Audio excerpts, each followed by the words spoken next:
Warning, everything in this video and on this channel is for educational purposes only. All content is intended for viewers 21 years of age and older. All acts are performed by professionals and all people shown are 21 years and older. All acts are performed under the 2018 federally legal Farm Bill here in the USA. Please do not attempt to recreate or reenact anything you see on this channel.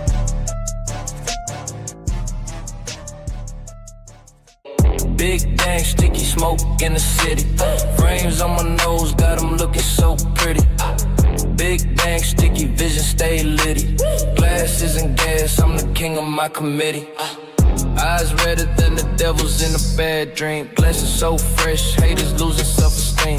Shatter in the bomb, shatterproof lenses. Puff, puff, pass, counting up expenses. Frames on my grind from the streets to the suites. Smoke got the room lit, I was so elite. Whoop, whoop.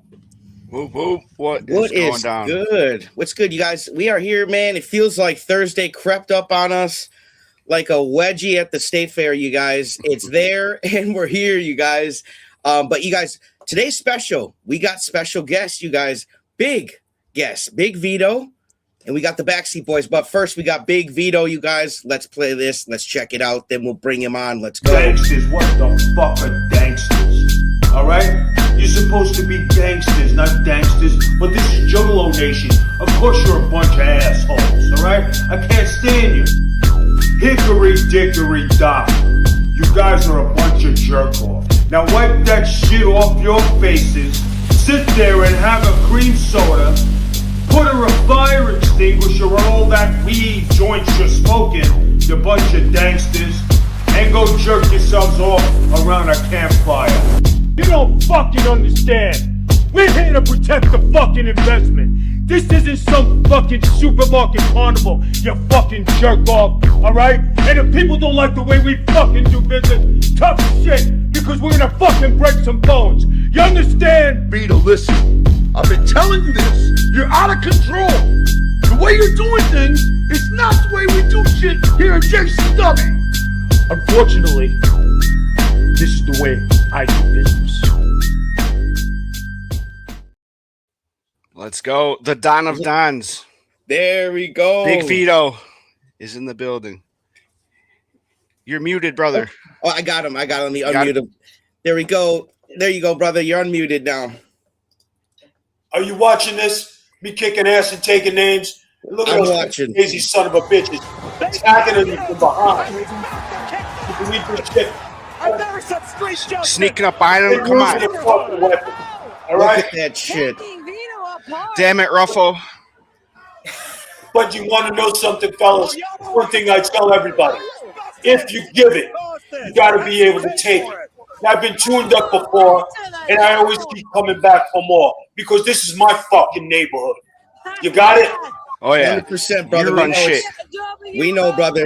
That's why you had to be the first guest, otherwise we knew we were done for. Sit here the fucking shirt to prove the goods or no fugazi. Get one. Yep. Go to Deal is good. ProWrestlingTees.com. They got a fucking million Big Vito shirts. They tortured me. Vincenzo, I know it was Hey, you see the hat? fucking chooch. See the hat right there, the Big Vito brand. I'm gonna get mine. Thanks to your buddies in the JW. And we all got the Diamantes on. Fucking J. Right? Off it in. Fucking a crusader. But God forbid that motherfucker ever shows up one-on-one for fucking legit street fight. I would dust the fucking street with him. That's what pisses me off. He's always got 5, 6, 10 fucking cronies fucking behind him. But never nobody fucking one-on-one with the fucking great one. I stole that. That's right. One-on-one with the fucking great one. Now slap that motherfucker in the face too. And I'm gonna do what I need to do. Luciano family is upgrading big time. Big time. Now, let me tell you, you guys are doing this for the first time, or you guys been doing this? Have you been doing this long? We've been watching every week since I think episode 52. Yeah, 52 we started. All right, so you guys have been doing your own watch along and everything? Yep, but you're the first JCW wrestler that's graced us, so we appreciate you for I smashing should us be upside the the fucking head. first one Yep. because I put You the are. first on the fucking map. Yep, we couldn't go anyone else. Vito first, 100%. The Don You got only. that. And plus, with me selling fucking the goods here on your show, wearing these fucking hot sunglasses, all right? That, Killing it. you know, guys, if you make a call to Diamante and you speak to them directly, there you go. There you go. You will get a good discount if you mention Big V sent you. Just by the way, we're waiting for the Don's edition to arrive. I can't wait. I'm wearing these fabulous freaking glasses, and I've been rocking it everywhere. It's something to go home. You know, You look good in those glasses too, brother. You look great. Look like a fucking boss as usual. I'm telling you, guys, being here at Lunacy has been something great. It's been awesome, and it's been something that's been growing, just like our side businesses here, right? Definitely. But I tell you, we are destined for greatness, and we're ready for prime time. And I'm glad tonight we're your first guest. Everybody's watching. We're gonna have about 500 or 600 in here. There's Kid Cadet on the fucking show, kicking it off as always. And you know, guys, what do you think about Kid Cadet? Think she's got the goods? I think she's a sweetheart, man. And you know what? She loves the color pink. I'm Dank Flamingo. I'm all about it. So I definitely gave her some of that Big Vito's cream soda when I saw her, and she loved it. Yeah, she's a great ring announcer for sure. Now, Yeah, I gave her a whole arm for that. here, right? You look at this fucking streetwalker. Since Hey, luckily, you didn't get caught up in that drama with this, like the Maury show. So I fucking broke up with her. I kicked her out of my apartment, cut off the credit cards, fucking no more Thursday nights, and then she goes to fuck 100 men, and then she wants to find out who the fucking daddy is. Are you kidding me? she's looking for an easy come up, bro. And you were the first one she went to. She was like, "This is the one right here. I gotta Go straight to the Don. Straight to the top. She went to the top, and I said, "Hey, the fucking store's been closed for a long time." Why? Because I've been on Maury. Tell her she can sell her own fucking purses. Yeah, and you know what they gotta fucking say? You know, you are not the father. Happy birthday. Spit on a cake, just like on a birthday cake. Happy birthday. I don't know how that happened, but hey, it happened. Hey, we heard you're a great salesman. So, you know, that's why I said she can sell her own purse, man. You know, she's not going to get any favors from you. Pulling off the truck purses. I told her about how you told me your truck's purses fell off the truck. You know, guys, I got a fucking history. And, you know, when you're coming up in fucking the mob and you fucking get involved in certain things, and the thing with the saying of, you know, it fell off a truck. Oh, yeah. I used to sell fucking very expensive pocketbooks. Yeah. Pocketbook. I haven't heard anybody say that. And old school purses, ladies stuff. I used to have bag parties where a bunch of ladies come. Yeah, I used to have bag ladies come. Now these were expensive, high clientele bags, and It's like a Tupperware party. just like a top bar. So the name of the game is, okay, ladies, hope we're all having a good time. Sip your wine. Everybody feeling good. Who has red lipstick in their bag? So everybody would fucking go try to find red lipstick. Who has a paper clip in their bag? So I would give out little freebies before I bring out the fucking main event. You know what I mean? That's So smart. I used to make a good living selling these pocketbooks. If You I know told what? You had them somebody looking in their purse before you even asked them for the money. You're a genius. I'm telling you. Oh, look at that thing. And then to tell you guys that, you know, when I did this, I was not attached to anybody. So me walking around with fucking purses and happy stuff, the fucking dance card was full, right? Can I have one of these? No, bitch, you gotta pay for that. Put anything else you want on that. Oh my God. Hey, brother, now could you enlighten everybody about your streak, your win streak with WWE? Well, it was when I was on federal investigation. This is a true story. Everybody says that Vito word dress. The gimmick, they say, is still over today because we still talk about it. and people still want to see it. Yeah, that was 25 years ago. I can't stand that bitch. Anyway, so here I am under a federal investigation. If you remember, Vinny the Chin Gigante walked around the streets in a bathrobe. The bathrobe? That's right. To protect himself from going away. When I got this call from the office and said, Vito, we have to stop this mafia push you're doing because of X, Y, Z. That's when we changed gears and we did this. The winning streak, with me doing this on the fly, guys, there was no practice, no nothing. This was more my own creativity. I said, how the fuck am I going to go beat the shit out of guys and then, you know, go and do my thing? Winning streak happened. The fans loved it. Everything was happy. So I had to change my demeanor for being a kick-ass heel to being this lovable, kick-ass fucking guy in a dress. And worked. It opened doors for people to be themselves. It made people laugh. It made people happy. But inside, I'm going through the worst time of my life saying, I don't want to go to jail. I don't want to get pinched. I don't want to friggin' be a rat, you know, like the freaking guys here, you know, with the clowns.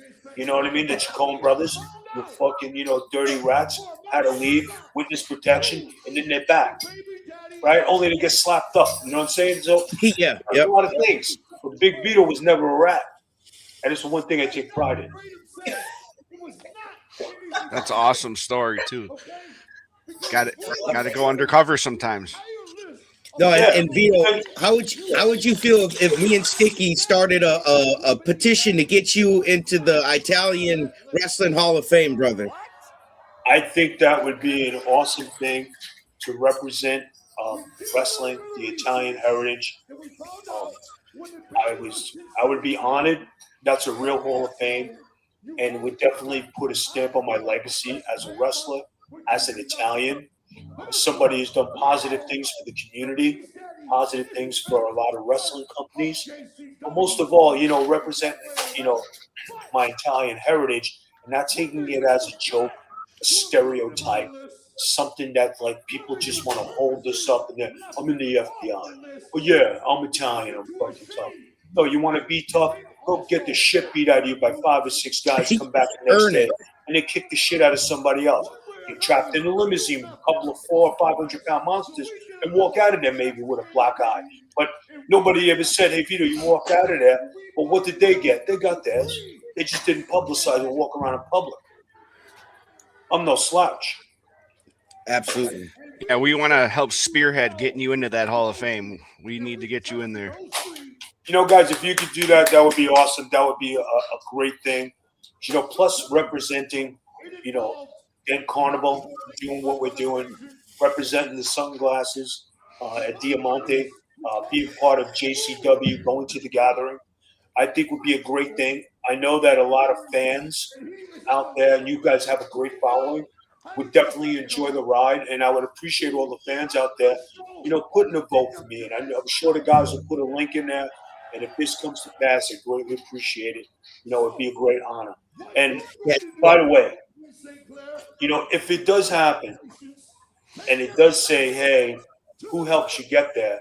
It's guys like you and everybody who helped me in my career, guys who stood behind me, you know, my wife pushing to, you know, help me keep going, and all the work that all the veterans today help guide me and make me the wrestler I am today.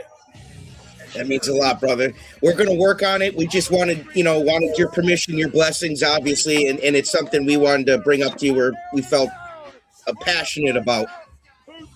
Yeah, I heard you bring it up on a show the other day. I was like, damn, I need to help Vito get in that Hall of Fame. No, it would be, you know, somebody brought it up. A few people put in some votes, and like it's become a thing. So I'm like, okay, I'm for it. You know, if it happens, it would be a great honor. And you know something, guys, it goes back to your roots. When you're young and your parents sacrifice so you could play ball, go to Cub Scouts, and do something, right? My mother, she sacrificed for me to be a ball player. And I was a great basketball player at Division I Scouts. I played in Madison Square Garden. Really? Yeah. You know, did you know I appeared in every famous arena around the world wrestling. I never wrestled in Madison Square Garden. That Really? You're kidding me? my basketball career and my parents both attending, being there. I guess it's kind of like sacred, but you know, to be able to talk about it and maybe be on a Hall of Fame, dais one day and accept an award for an Italian American, that would be a great honor. Absolutely. I think you deserve it, brother. And personally, man, just my 2 cents, man, I think you're the best heel in the game anywhere, bro. On the entire planet, I think you're the best heel right now, bro. And I think you're going to keep it locked like that because the way things are right now, it's wild to see the craft at the level it's at. But when I see guys like you out there, bro, that's why I want to throw my support, because I'm like, wow, there still are real fires burning out here. Like, don't ever fucking forget it. You know, like, there are real fires burning out here like Big Vito. And that's why I support. I'm like, dude, I'm throwing whatever I can to burn this fire even hotter. No, I appreciate it. You know, and you know, a lot of people compare me. They say you and MJF are going 1-2. I think That's a good comparison, but you're better. The only difference is he's making $1 million, I'm making $2 million. So I mean, there's a little bit of discrepancy. Hey, what the hell, brother? I gotta know what got you into wrestling. What sparked it all? Well, guys, I just think that me wanting to be a basketball player, that really kind of like said it all. And, really, basketball? Yeah, I was a baller. And like I said, I played in Madison Square Garden. I went to college. I tried out for the Olympic baseball team. I was going to play semi-pro football. And it just didn't click. I actually worked in the World Trade Center, worked for K-Line, and then I went to a wrestling school, Johnny Rogers. And I said I could do this better than other guys.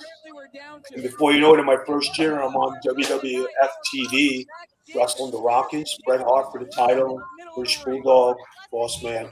I mean, history speaks for itself. But, I mean, that's what got me. And then, you know, learning the game. I guess growing up tough and being tough, but then having to go against all these different shapes and sizes, not only in the U.S., but around the world, and learning how to fight. And if you can't fight, you get your ass kicked. So, you know, it's better than getting your ass kicked and, you know, giving an ass kicking. So I guess that's my 100%. What is Big Vito's favorite wrestler, if you don't mind me asking? Who was on the belt? I guess Rob Van Dam would be one of my favorites, but I guess my all-time favorite would be Terry Funk. He showed me the respect on Nitro when I beat him for the hardcore title. I wrestled Flair, and there's no slouch in wrestling. You know, Ric Flair. I've been in the ring with Hogan. I've been in the ring with Demolition, Honky Tonk Man, Jimmy Snuka. Nikolai Volkov, Ivan Koloff. I mean, Bret Hart, Kevin Nash. I mean, the list, Goldberg, Scott Steiner. Wow, you've been in the ring with Goldberg? That's awesome, brother. I've been in there with just about everybody, and nobody's a stop. And every match was great. And being in there, I always learned something. But it's the thanking of the vets for teaching me if they made a mistake, or you know, if something didn't go right, they take me aside. Hey, Vito, let's do it like this from now on, and let's do this. And remember, guys, back then, the '80s coming into the '90s, these guys were beasts. Everybody was larger than life, from Hogan to the Warrior, everybody. Giants. Yes. And here I am, a young guy coming out of a basketball body. And you know, but like you think about it, I'm in a basketball body. I wasn't a workout guy, I was a baller. And I'm against men, you know what I mean? Fighting. Yeah. So it's like, it's definitely a learning experience. And like I said, if every promotion or every promoter gave me a chance to be me, I always say thank you. Now we're at a point in my career where I'm still kicking it. I'm doing stuff there with JCW. I hope they get a TV deal so I can go on a bigger platform and promote other brands. you know, along with, you know, Dank Carnival and, you know, my T-shirts. I have an action figure coming out for the first time. Oh, nice. And When's that coming out? it's supposed to be in another month, guys. But Let's it's not go. going to be a 1-pack. It's a 2-pack. You know Oh, what I let's mean? go. Nice. Yeah, it's a 2-pack. So you get double bang for your buck. Oh, I'm definitely buying. I'm gonna get After two the 2-packs. first 2-pack, you're going to come out with another 2-pack. So I'll have 4 action figures out within a year. Oh, I'm getting some for my yeah. son I too, need all for of sure. them. My son needs those. I mean, and once I get them, I mean, I'll be able to sign them and share my legacy more. We already have a merch store on Pro Wrestling Tees, JCW selling my merch. You guys know my wife, Miss Noel, and you guys talk to her on the reg. She always got to get some TV time. I don't know. You know how it is. We love her though. She's great. Hey, fun fact, she actually came up with the cream soda strain idea, so shout out to her. Yeah, great job. But I got to tell you, you know, marketing, the cream soda. There it is, Dank Carnival, cream soda, Big Vito. Guys, you got to get some. Use the code. It's right there. Everybody's smoking. I Now, love guys- it so much. I got 2 bags. Yeah. Yeah, I'm gonna need some more, guys. You know, if you don't mind selling it, you know, I got a corner. I need, you know, I got to, you know, shake and bake at. You know what I'm saying? But I Yeah, will for sure. I will tell you. I will tell you this. From what I am told, this brand of cream soda, and this is not knocking anybody's out there because everybody is great, but this has a certain kick to it that is stronger than a lot of the other brands out there. It knocked Matt Davis out. It knocked Matt Davis out. Oh, that's awesome. Oh, I didn't know that. That's a fun new fact. Let's go. Matt Davis had to take a nap, guys. That is awesome. Shout out to Mac Davis. That's awesome. But I'm glad you guys are killing it, man. And we're so happy to collab with you guys. And it was all thanks to Jay. You know, I had to get his permission, and he was all about it. So, you know, big thanks to Val and Jay for allowing the whole thing to happen. And look at all the magic happening thanks to him. This Appreciate cream it. soda hits hard. I've been hitting it out of this bong this whole time, and I'm just sitting here like, I'm telling you, you're now we gonna got to smack. come up with a Big Vito bomb. You know, yes, the Don bomb, the Don Yes. bomb. the dong bong. Now Oh, dude, that's sick. we'll just copy Juicy J's. You know, There put you the go. Don down there. Yeah, Let's tell go. Jay we need to start selling the Don bongs on the vault. Let's go. Put some bongs on the vault. If you guys made the Don bomb, that would be the first one of its kind, and I bet you people would buy it. Vito, I gotta Let's show go. you this. Let's this go. is hilarious. You'll love this. I gotta show you something. Yeah. A fan of the show sent in. They made like little like stuffed animal versions like on AI. Here's you as like a little. Oh my God, I want one. That is awesome. Tell them thank you very much for doing that. I How appreciate awesome is that? He's got a little snoring. it. So now we have to manufacture. Look at his these. little legs. Look at the little money. He's got it. Yeah, dude. That's, It's perfect. It's so good. You know, and you know what's funny is that I got a bunch of dollar bills for a bunch of dollar hoes. That's it. Guys, Look, you get that cream soda, he's gonna fall out. so guys, now did the guy make one of those or did he make a few of them? I think they're AI. I think they're AI, but I'm gonna use them in an upcoming commercial, and it's gonna be hilarious. But if they were real, I think it'd be awesome. But I think they're AI. They look great though. Like it threw me first. I was like, but I just text you a photo of yours. I think it's hilarious. That's awesome. I like it. So good. You know, The whole roster looks hilarious. He's I got all know. of them. I gotta send them. Yeah, I'll send Big Vito or Cocaine's. You gotta see this one. That's hilarious too. I know it in one cocaine. Oh my God, it's so good. That's cocaine. So good. So I'm That's gonna a try good to one. put them in an ad, and it's gonna be fun. You know, we're having fun, and we love having the opportunity to promote you guys. So, and thanks for Yeah, you're good. I see it chatting them. I'm so glad you liked him. But it's just AI at this point. And I think his name is Jason Kane, 8885. Yes, Jason. Jason, you did a great job. Thank you very, very much. If it ever comes to fruitation that we can go into business, with Dank Carnival making these things, get a Dank, get a Dong, get a Don. You know what I mean? Let's go. Hey, if we can find some sort of Chinese manufacturer, I'm all about it. I'll look for a Chinese manufacturer and I'll get back to you. I might have one. So, guys, how's business going for you guys with Dank Carnival? Are you guys kicking it? Everything's going great. It's going so great. We're sponsoring 2 upcoming shows for Lunacy. So, really? Yes, and we've got some other fun stuff we were talking about. But the sponsoring for sure, that's going to be happening on the 24th. So next Friday, we're going to be in Ohio. We're going to bring the banners. We got some nice Dank Carnival banners. Let me show it to you. Hold on, stay right there. Oh yeah, we got the banners. We got what else? We got more cream soda. These are the little ones. Wow, cool. Those are very nice. I like that. Scan the code.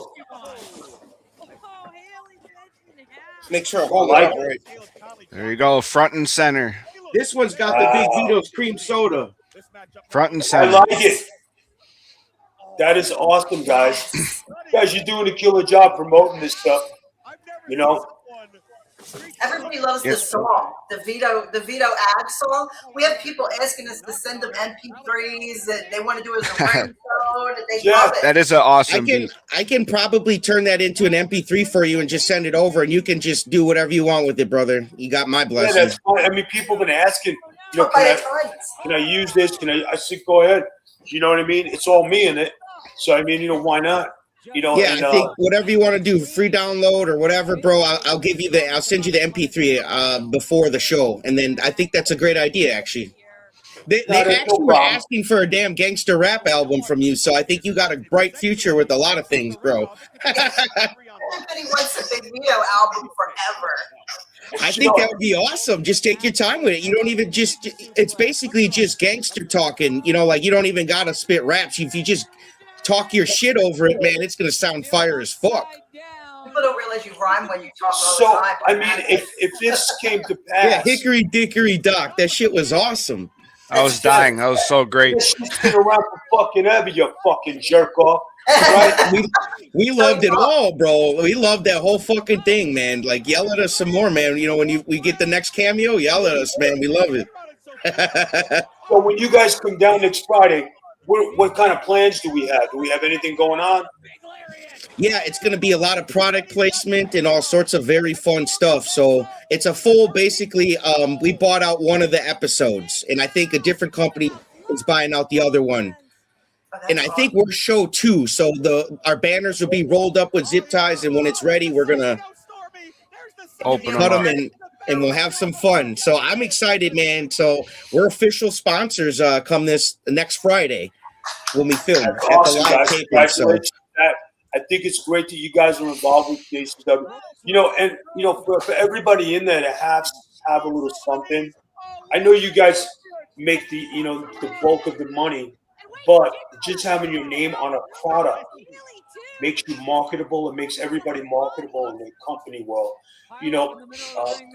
Noel tells me all the time, the marketability is an all-time high with sunglasses and Dank Carnival and action figure and T-shirts, and a whole bunch of stuff. It's just a matter of just expanding and trying to make more money so that, everybody can, go out and buy a fucking real-life cream soda, fucking $2.99. Absolutely. It's cheap, you guys, and guess what? The Vito's cream soda is better than the real fucking that diabetes soda. You know what I'm saying? Oh my god! Yeah, it's cheap. I mean, guys, Facade gave me this, right, and he did it as a rip, and then he said, "Vito, I know you hate it, but I got to show you this because I found it. It's an actual Fago cream soda." Oh wow, that's awesome! I got you there. Right. So when Neon Ninja. Fago, Show me your Dagos. when Fago announced that they had the cream soda, and this was my thing. Yeah, everybody will have a fucking cream soda and relax. And it turned into something, right? When he showed me that, and then they came out with this. You think I got to cut it a fucking deal? Hell no. Right. So then I made my own little Dago juices, right? Just to compensate. There you go. What would you rather have your hands cut off and go for the bottle, or fucking keep your hand and have this? I don't know. It's a good fucking choice. There's this fat bastard Bill Gardner makes absolutely no fucking sense in his promos, and he's a fucking douchebag. I remember you said the cream soda even way back when we had you cut that cameo. Yeah. Like you've been on it, like, and it took off like wildfire, and juggalos love it, man, and it's spreading beyond juggalos, man. You've got average wrestling fans now, because I'm hearing from people who aren't juggalos now, especially family members, and they're really getting into lunacy, and they're like, yeah, I don't know if I'm becoming a juggalo or not. They're very confused right now because lunacy is getting very popular, and they're not sure if that makes them a juggalo or not, or what's going on. And I love it. You want to know something? Like in the Juggalo pages like that are on Facebook, I actually I'll go in their chat rooms and I fucking post happy things, and of course they put a wipe that shit off all your faces, right? You know, they made me a fucking moderator of the fucking team. That's awesome. That's awesome. You're a moderator. Oh, Joel's still talking. Sticky, you fucking believe this? They made me a moderator. Stick. Come on, you're the stick, the moderator. He said, Joe. I was like, Joe. I was just saying, did Joe still talk? I'm like, holy shit. Vito, were you there when he did that Blazing Wings challenge, Joel?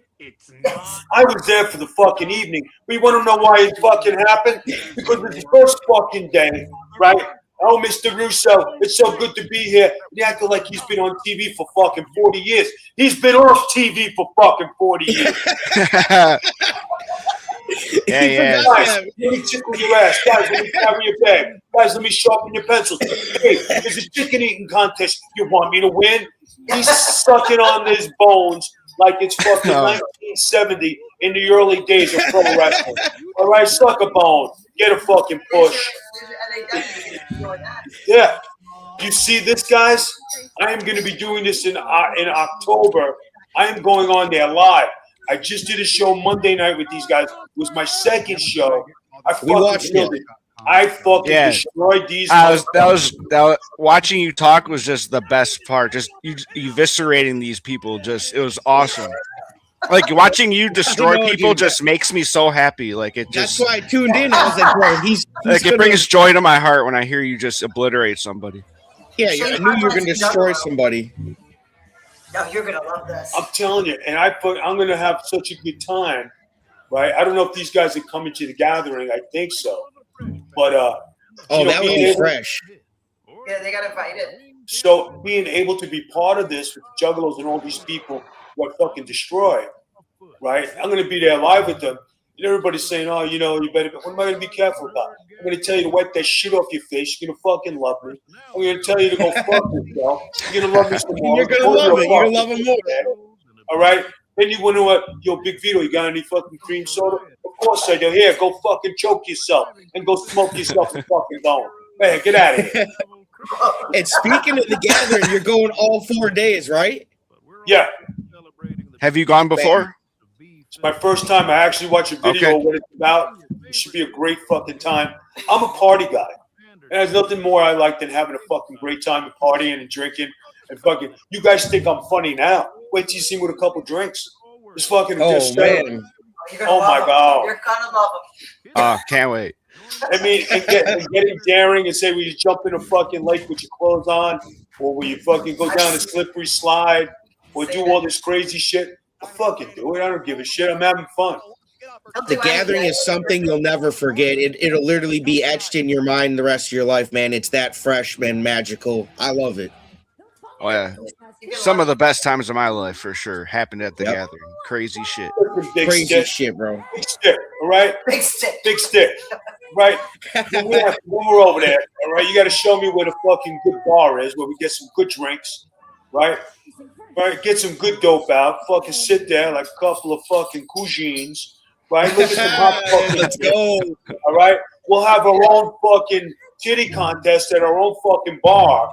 Listen, Peter, what the fuck? I'm on my own club. All right, fucking stop. It's gonna be a club Vito. Yeah. It's gonna be Club fucking Vito. Club Sticky. Club Sticky. Club. There we What go. about? Oh, there you go. There you go. Club Sticky, man. There Perfect. you go. I love Club. it. You're gonna have your titty contest. Got Bud. Vito's cream soda everywhere. Hey, So you have the Tommy Backseat on Boyz will be today, on right? later. What's that? So you guys are having Tommy on today, right? Yep, Tommy. Yes. You know, Tommy's a really nice kid, respectful. I got to tell you, I enjoy his company. They like hanging out with me, and it's all good. You know, I got to say that about the dressing room here. All these guys, they know my stick, you know, and they're very respectful. But, like, you know, if we get to hang out after a couple of hours, you know, after the show, we're having a few drinks and everybody's doing their shit, man, I'm just as fun as, like, you know, age is just a number. But, like, you know, when I'm hanging with these guys, I act as goofy as they do. Hey, fuck those two fat bastards. Right. No, I can tell they love you, brother. When we were down there, you know, during the pre-tapes, you know, that was our first time down there with you guys, and it was awesome. You know, they're like, everybody's like, shut the fuck up, be quiet. And you can hear you yelling in the other room, and then you come out and go, that's for all of you. And then everybody starts. You made everybody smile at once, Yeah. bro. I'm just letting you know you're that guy, bro, and they love you, and you made us all smile at one time. Like, I appreciate thank you. man. I appreciate it. But that's what it's about, you know what I mean? Because guys did that, and when wrestling wasn't always fucking. Yeah, the politic game in wrestling, people, is definitely stressful. But the other part of it, when you fit in with your family, it's a good dressing room, and you're having fun. That's another good part of it too. And if you find the right crew that you're hanging with, and everybody here, okay, is everybody a top 10 wrestler? Absolutely not. Is everybody doing their thing and having a good time? Absolutely. We're all trying to make the best of it. Everybody's trying to make their name and, you know, show their skills and do what. But you know what?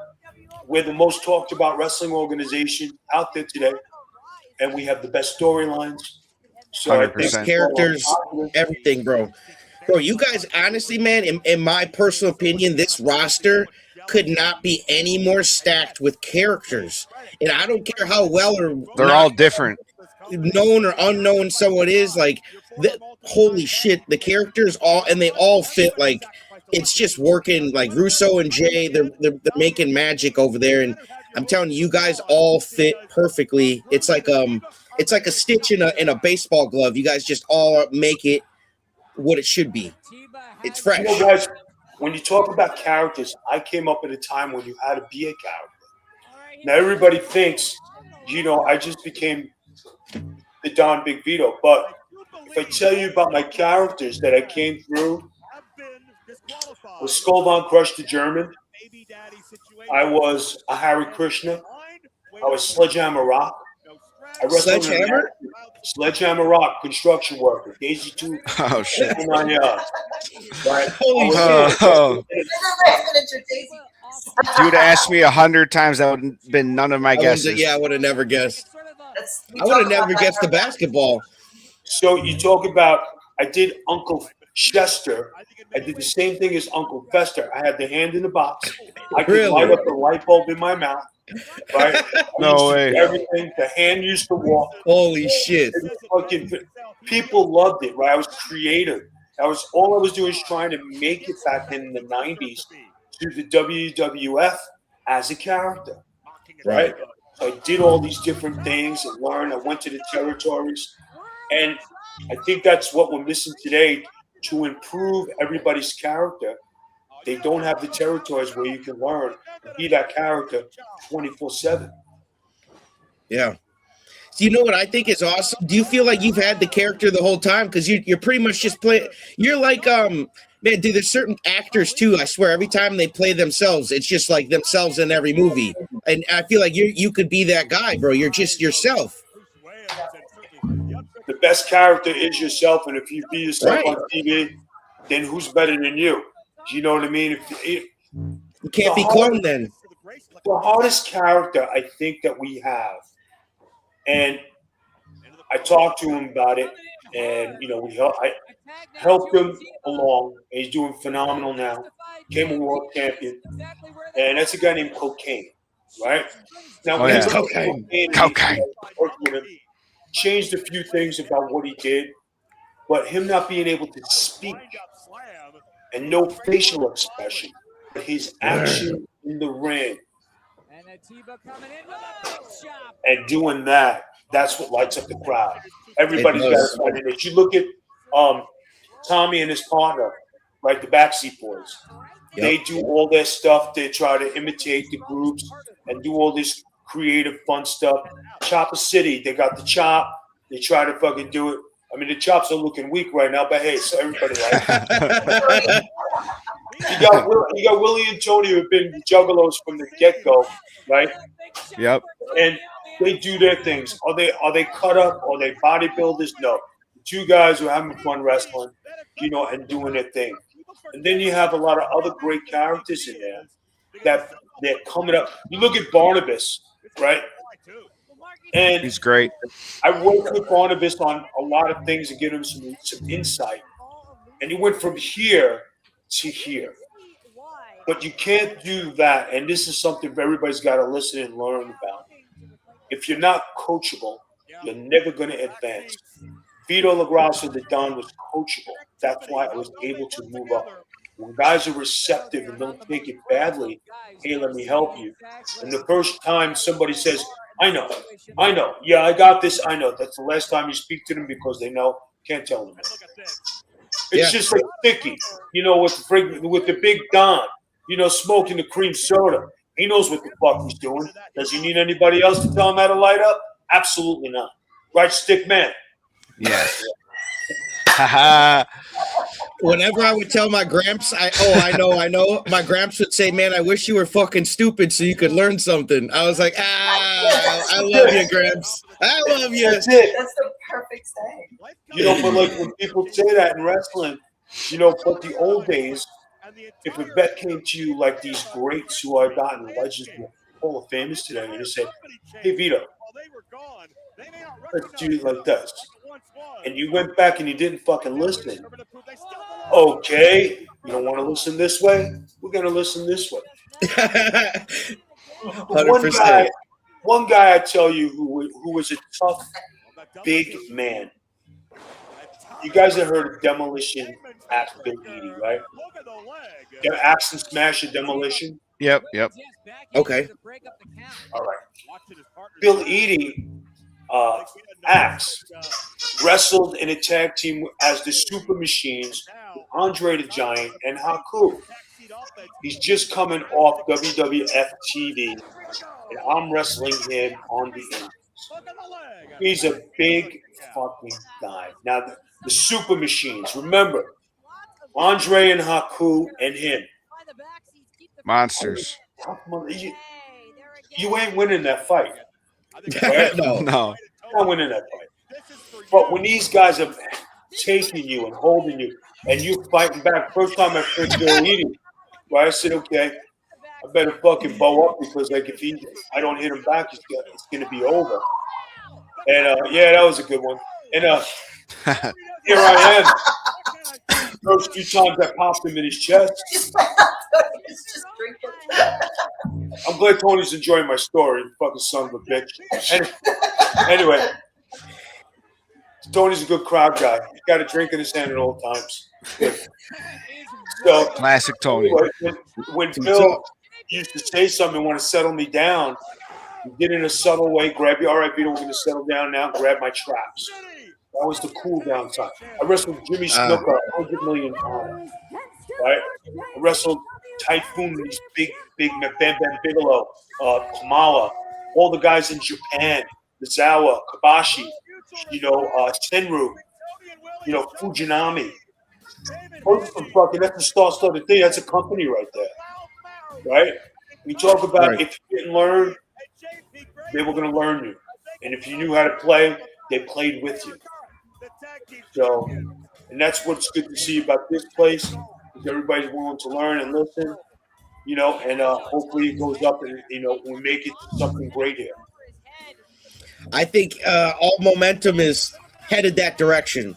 That's just my finger on the pulse, you know? I feel it. Yeah, it's just, so is it Thursday? You How know, many people do you usually get in your chat, guys? We usually get anywhere from 25 plus people, so we doing good tonight. hey, we're doing good tonight. We're as long as we're having fun, we're always doing good. They're smoking Dank Carnival. I'm having fun. Chopped as fuck off Vito's cream soda with the Don. This is a great day. With the Don, we're getting whoop whoops. This is beautiful. No, this is good. Now the red love is definitely growing on me. At first, I wasn't sure with the promos, but since he's been in the ring, I've really liked it. Nah, he's coming along and he's learning, and his promos are starting to become a little more clearer, so you can understand a little more, which is a good thing.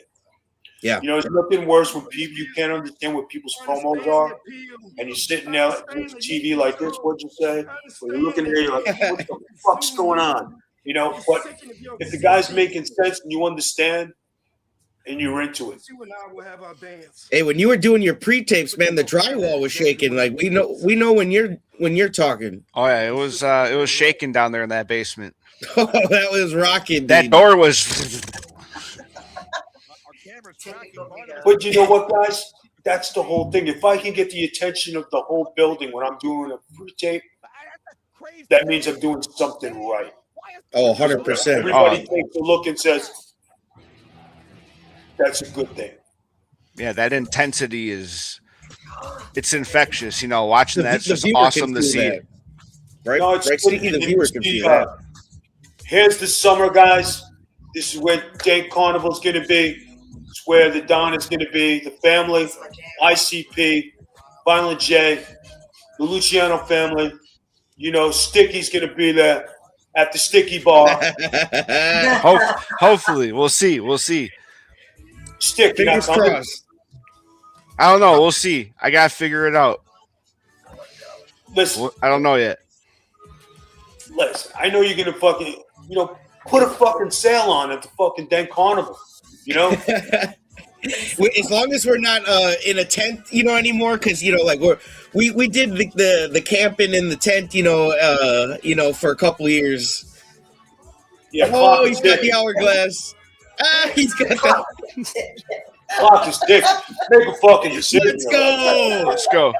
Did you get that off Amazon just for this, you son of a bitch? I did. Love it. Just for this song, I had to bust that out real quick. These are the days of our fucking lives at Dank Carnival. I tell you, this is it, man. Great time. You know, but like, I'm not a camp. When I was in the military, camping was not my thing. It still ain't my fucking thing. Want to hear a great prank I played on, guys? Oh, absolutely. Absolutely. So here we go. We're out fucking in there, out there in the fucking wilderness. And I got, hold on. Uh-oh. Shh. Turn it up. You're going to dress up as clowns again, like that fat bastard Violent J. Well, guess what?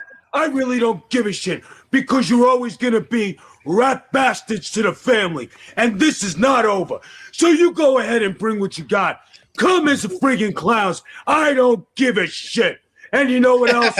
You're either going to deliver Vincenzo tonight, or your two heads are going to be on top of a fucking Ronald McDonald's house. You pieces of shit. Sally boy, let's get the fuck out of here.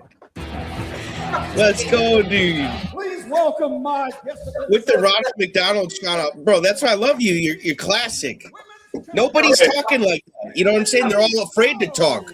Like, you're the only one actually talking. That's why, like, just keep talking your shit. We love it. Hey, And it's not a word-for-word script, you know? No scripts.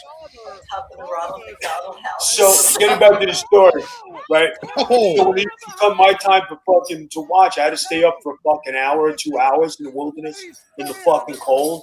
So what I used to do is fucking wait about 15 minutes, go put the watch next to the fucking guy who had the next watch, and then go to fucking sleep. So you never did your watch. Oh, I never did my watch. I fucking sleep every night, right? And the guy who's fucking fell asleep with the fucking thing on, right? Says, oh no, I never watched. I said, I woke you up. You took the watch. It's right there. What the fuck you talking about? Right? So instead of getting up at 4 a.m., we used to get up at fucking 6. And the sergeant covered up, and the fucking sergeant's going, what the fuck happened here? Who's on fucking watch? We could have all been killed. And I'm saying, no, we weren't. We were all fucking sleeping. You know? How long did you serve, brother? 3 years. Oh, thanks for serving, man. Yeah, man, it was definitely something. It was definitely something. But here's another good thing you'd say. For those guys I was in the platoon with, they made up a group chat, and I still talk to the guys I served with in this group chat. And my drill sergeant still sends me a happy birthday every year. Oh, that's awesome. Yeah, which is the coolest thing. He sends me a happy birthday, and I made an impression on that fuck. I know I gave him a hard time. It's good. You make it. Hey, if anybody in the chat has a question for Vito or his wife, you guys can definitely go at it right now. Jason said this is a highlight getting to say hello to the Don. Let's go, dude. Jason's the Man, it's homie. a pleasure that you're here. Thank you very much for being a fan, not only of the Don, but Dank and Sticky and Noel. You know, we appreciate your support. There she is popping in again, you know. And I know that's the highlight of the whole fucking thing, seeing Noel pop in, you know. And then she's going to go smoke some Dank Carnival shit. Let's you know, go. hairdo, everything. It's the shit. How did you like the coffee? Say what? How do you guys like the coffee? Love it. Love it.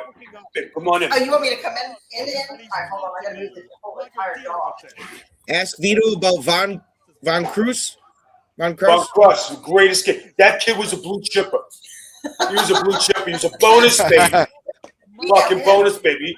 That kid. You know, we watched tapes of Skull Von Crush, and I sit there and I say, that motherfucker is one scary fuck. Now I understand watching what people used to say all the time about me. Vito is fucking scary. And when I watch that young guy fucking just full of fucking, I'll rip your fucking head off. But it wasn't just in wrestling. That was just everyday life. And I was just on 150 every day. And, you know, to be relaxed and be able to chill now. But that guy, sometimes I wish, and I say it to my wife, sometimes I wish that guy was still here in some situations, you know. I miss that guy. Yeah. But I know that guy's got to take a nap. And thank God he learned how to take a nap. Because he'd still be up right now. I was telling him when we started dating, everybody kept saying, Vito is scary. How can you date him? I mean, that's very nice. How long have you guys been together? Almost 20 years. Oh, 20 years? Almost going on 20 years. Yeah, I think it's almost 20 years, guys. I'm gonna go almost 20. You know, and like, you know, at 20 you gotta rethink things, and you know. Want to know another great thing? Somebody here, a friend of ours, they're married. They went to Social Security. Thank you for your service. You're welcome, James. So they went to Social Security because they had to fix some papers and stuff. In the Social Security system, it says, hey, you guys are not legally married. True story. Just happened to our friends. Just happened. What do you know? So I says, what do you mean you're not fucking married? You know, they said we're not married. You fucking, the people in Las Vegas never registered our fucking marriage certificate. Oh. I said, for your wife is free? What's she doing later? She's like, oh no, you're not free. You're not free. Far from it. No, he really thought they were married, and they went to do his Social Security stuff. They are not married. They paid for a Vegas wedding, and Vegas never registered it. Not married. Shit. I'd fucking if that happened to me. It won't. If it happened to me, we're having another bachelor party, I'm gonna have to take my time, think about things. Do you know what I mean? Bachelor parties do you think Vito had? Because it wasn't just one. He had, a tour. A tour. Oh, now that's what I'm talking about. I gotta, man. Next time I'm setting up any party, I've got to talk to you first. Oh, yeah. Oh, he's your party guy. Like, call the Don immediately. Promote it, but he is the party I had guy. a couple of bachelor parties, right? So, you know, going to one, going to Jenkinson's for one, and then going to Pennsylvania for another one. It's Tommy. Tommy, what's going on, man? What's good, brother? Tommy, whoop whoop. What's happening? What's happening, y'all? Whoop whoop. How's it going? It's going good, man. It's going good. I was taken by surprise. I was expecting another 4 minutes, but totally caught me by surprise. Oh, my bad. I figured we'd throw you in. There's no reason you can't hang out with us for a bit. Hey, all good, man. All good. Let me not interrupt. So for anybody out there going to get married, make sure you have 2 or 3 bachelor parties like I did. Makes for a happy, long-lasting life. 20 years. 20 years. And then after 20 years, you say, okay, let's redo this. Let's really, you know, rekindle our relationship. Does that mean I get a new ring? Smaller. Smaller? A little smaller. Hey, I'm married myself. I didn't do it like that, so I'm very jealous, Vito. I did not do the tour. I missed out on that. You got to do the tour. He got it all out of his system, and then he had the wedding. Never have it out of my system. You guys want to hear a funny wedding story? No. Yes. My aunt, they love this because you're wrestling fans. My aunt is a minister. She married me and Vito. She has her own church and everything. And it's 6 o'clock. We're supposed to get married. And I'm nervous. She's not there. I'm waiting. She comes running in. She had a wedding before us. She goes, Vito said I had to be here by 6:05 for a superstation. I'm like, what? 6:05 superstation, TBS wrestling. He had her show up at 6:05 and come in and said, Vito told me to say 6:05 superstation when she came to the wedding. I was like, what's wrong with him? 6:05. All right, guys, we're gonna bug out. Tommy, you're gonna take the show. Have a great day. I liked your match. That 2 Tough Tony's a fat fuck. You should kick the shit out of him after the show. I'm telling you. Much love. Much love. All right, Dank, Sticky. Thanks for stopping by, you two. We love Thank you you very both. much for having us. Yeah, Peace, appreciate guys. you, Don. Bye, guys. Appreciate you. Thank you. Thank you. What's good, my brother? What's going on, y'all? How's it going? Man, it's going great. Going good. Just chopped off this Vito's cream soda. He's got me on. Holy shit. Yo, the stuff that you gave me. Let me see if I have it on me right now. I might have left it in the whip, but I'm not gonna lie. That's had everybody hella POD'd it for the longest time. So shouts out to Dank Carnival. That's what's up. Glad you guys are checking it out and enjoying it. All that. I love How's your day going, brother? It's going great. You know, just had the shoot ski, came home, did a workout, had some food, packed up for the show tomorrow. Now I'm just watching some Lunacy and recapping some shows from our end. If you guys, I'm going to do a little shameful plug-in right now, and I'm going to tell everybody to check out. I'm going to tell everybody to check out SPO Wrestling every Friday on SPO Wrestling on YouTube. Where for free, that's part of SPO Wrestling / Pro Wrestling Unplugged. You could catch all the Juggalo homies there, such as the Backseat Boyz, Tarzan, Durand. Special guests always popping in, such as Colby Carino, and homies that you might not have heard of, such as, you know, Pat Dynamite, Billboard Billy Gold, Controlled Chaos, Skull and Bones. You know, so many different names that are putting in that work on the East Coast each and every week, and we're doing it for free on YouTube. Tickets are $15 for the best live wrestling in Mount Holly, New Jersey. Anytime you guys pull up, you know, the Dank Carnival is getting front row seats courtesy Backseat Boyz. So, you know, let's and make that happen. Fuck yeah. And obviously, you know, we do have juggalos that pull up both in person and in the stream. So, you know, we got clown love always. Let's go. Yeah, and if you got the link to that, you can always drop it in the comments, and that will pop up in there for them. But yeah, otherwise, man, dude, that sounds awesome, dude. Like, I'm always looking for more wrestling to watch. Like, anything that's not the typical, you know, watered down stuff. Plus easily accessible on YouTube. It's just right there. Yeah, easy as to watch is Lunacy. So I'm always on YouTube. I mean, well, we're on YouTube right now. I love YouTube. Hell yeah. I'm gonna actually get the link for you guys right now, and you could check it out. Yeah, absolutely. Put that in there. So, like, what's been your favorite strain? What did I give you at the show? It was the I can't remember what strain it was. I'm not even gonna lie. It was, if I still have the package. I know it's the Dank Carnival. It's whatever. Fuck, I feel like an asshole because I left it in the car. No, you're all good. I didn't mean to put you on the spot there. No, my bad. No, it's good. No, whatever. Honestly, just whatever. Like, I'm.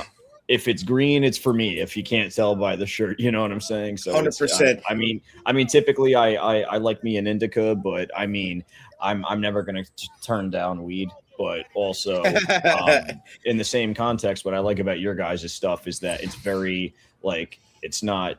How do I say this? The smell isn't off-putting to non-cannabis smokers. So right. The people who I have introduced it to, who like it, are very fond of it. But you know, the people who happen to be there who aren't put off by it. So to me, that's always a good thing, is when, you know, it's good, but it's also not bad. We don't want any bad vibes. So, you know, that's kind of 100%. Yeah. Yeah, that's awesome. To hear. Dude, we'll get you the link, dude. We'll get you guys, we got to get your code in the system, and then you guys can start promoting to all your guys, your fans, your supporters. And I think it's another great way to just offer people a way to save money, and then, you know, you get to earn a commission. So it's awesome, man. It's a community-based weed brand. That's the way we like it. I love it, man. You know, I love it. I had some of Vito's stuff last time, the you know, which he was passing out last time, which I really enjoyed it. And you know, the thing I love about, you know, just the entire community, the Juggalo community, is that you meet good people, you know, and they also happen to be weed smokers. So it's the best of both worlds. Perfect, you know, combo. Wrestling, Juggalo, music, and weed. It's like my three favorite, you know, things in life, honestly. And it's like, you know, getting to do that at JCW, and you know, it was honestly, you know, it's been a gift each and every time. It is. And dude, you guys put on a great performance. You guys got a great I wouldn't even call it a gimmick, whatever. You guys are characters. You guys are awesome, man. I get energy as soon as you guys come out. I want to let you know, dude, I'm ready to start jumping around.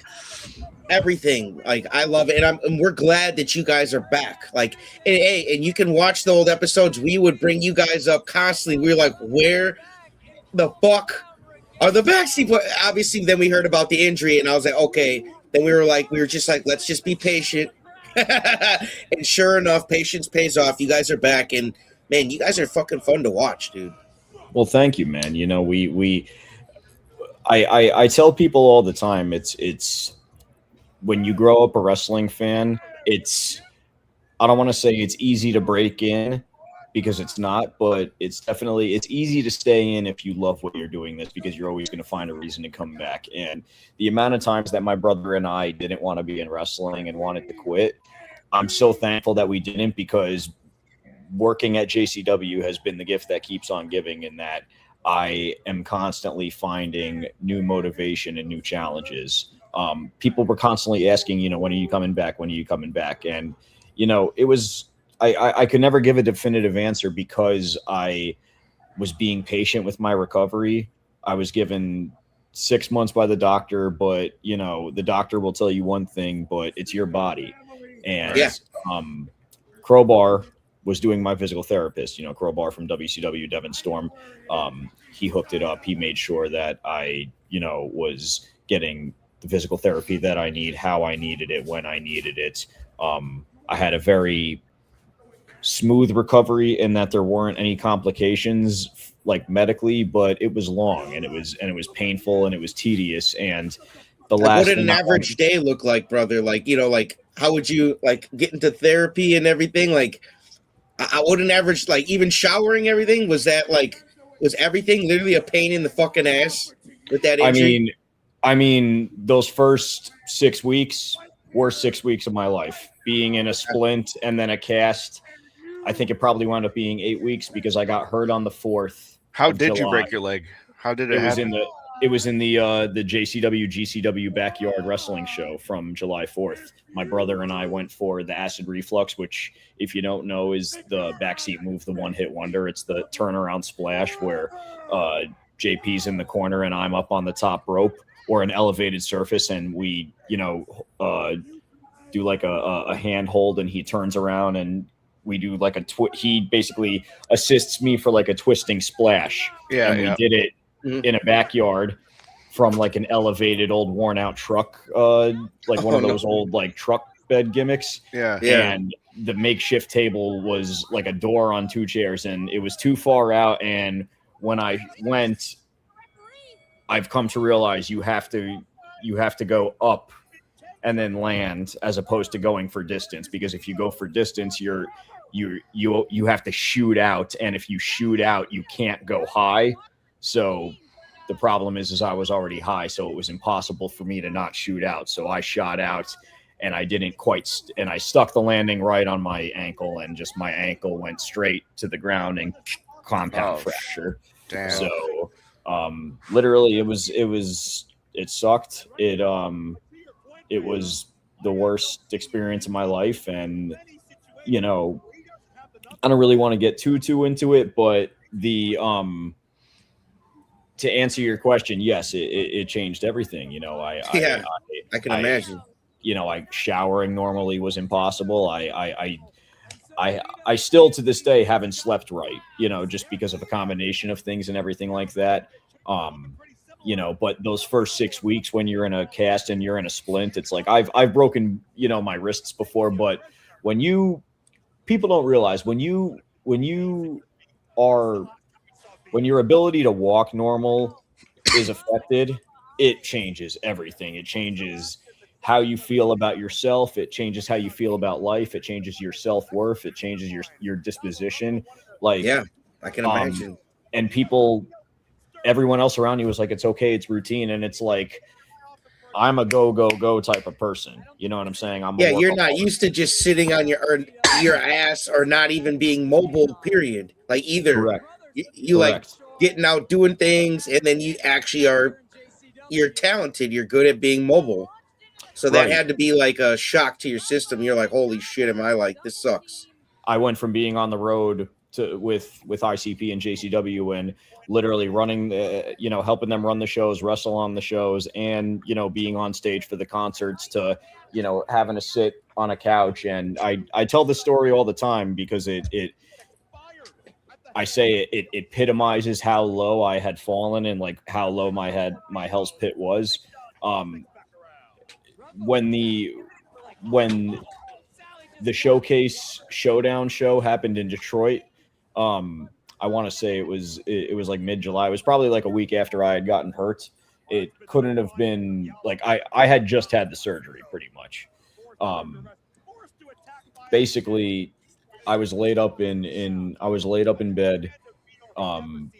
It wasn't even in a cast yet. That's how fresh the surgery was. And I get a text from my brother, hey, we're in the studio, with Jay and, Shaggy and Clay. They all send their regards and, hope you're doing well. And as much as I appreciated the fact that they would even say that, because it's like, yo, that's Shaggy and fucking Clay, like texting, like sending a message through my brother that like, yo, they know what happened and they're wishing you well and everything. And it's like, it messed me up because the reality of it was no, like my brother and whoever else who was in town to do the show was in the studio for an ICP recording session, which as a juggalo, there are certain things, you know what I'm saying? There were certain you wanted to be there. Yeah, you could be in there.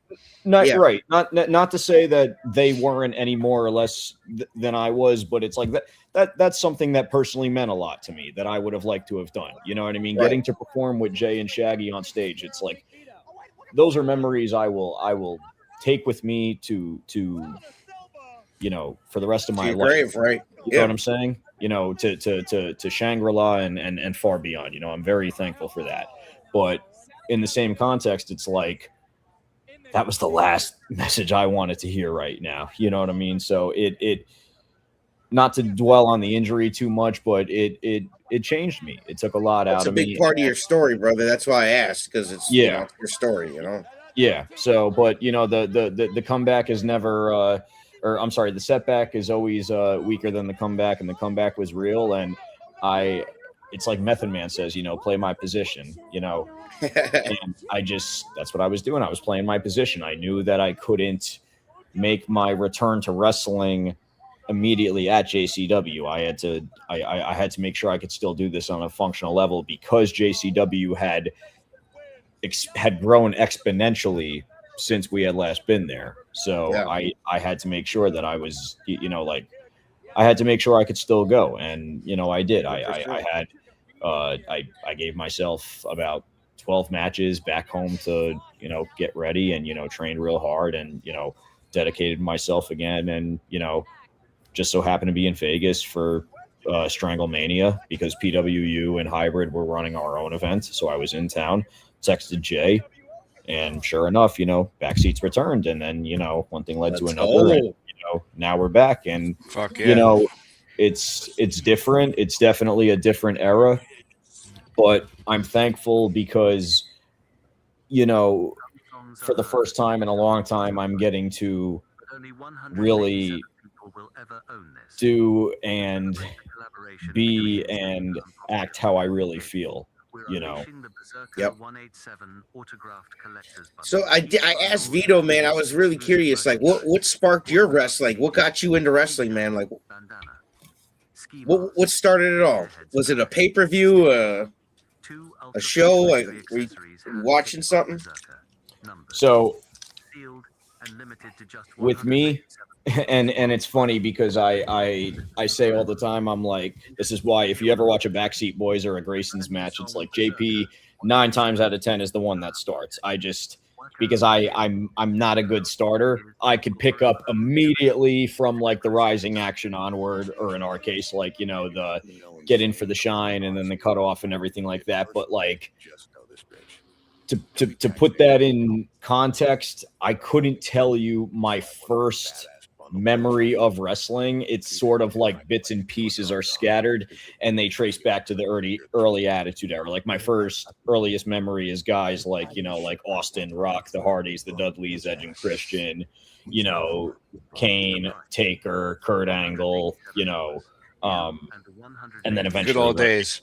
And then eventually, you know, like later ECW and stuff, you know, like RVD, Sandman, Dreamer, fucking Sabu, all those guys. And then when eventually I was aware of ICP and everything, and I was aware of the independents, because anytime I would go to grocery stores or whatever, I would always go and read the Pro Wrestling Illustrated, and, you know, just because that's what I was hooked on, was, you know, just like wrestling. And then, you know, anytime I would go to the library, I would just whenever YouTube had first came out, like, and I discovered like music, like the old music videos and stuff, the indie wrestling rabbit hole I fell in was, you know, the Juggalo / early CZW, ROH, PWU rabbit hole. So it was like getting into ICP and Trent Aston and Johnny Cashmere all at the same time. So to answer your question, yeah, I was raised on wrestling. I was weaned on wrestling. I knew early on that that's what I wanted to be. But I also knew that I was cognizant enough to know that I had to have something to come home to that wasn't just 24/7, 365, because when you're in this, it definitely feels like that. So I wound up, you know, like going to college and getting an associate's degree, and then holding down a variety of different jobs. And one of the jobs I worked for at the time is the best way I could describe it. It's like an indoor ropes course. It's called the Palisades Climb. So picture sort of like a climbing. Yeah, like an indoor like jungle gym, but it's built into the mall, so it's like it's literally 4 levels. Oh, okay, that's fresh. Yeah. If you guys, it's at the Palisades Mall, so I'm sure you could literally YouTube it, and that's that. You know, that's the structure. Anyway, general manager was a local independent wrestler who was looking at starting his own promotion and running shows. And at the time I was going to school for, you know, video editing. That's another thing is while I was getting into wrestling and whatnot, I taught myself how to video edit. So I've been video editing literally since I'm 12 years old, self-taught. We got to have you do one of our next Dank Carnival commercials. I would love to, man. We definitely, we would be honored. We would love to. Now we're talking. I would love to, you know, hook it up and you know, do some stuff. But yeah, the recap bitch slap, you know, in addition to Strange Suspicion, you know, Bob and whatnot, you know, like that was a lot of me, you know, fucking, I have edited a bunch of shit. But anyway, I told the guy's name was Kevin Apollo or Kevin Clark. I told Kevin, well, actually there were two Kevins, Kevin Clark and Kevin Kessler. I told the both of them that I was attending college and, you know, going to school for videography, and much love, Strange.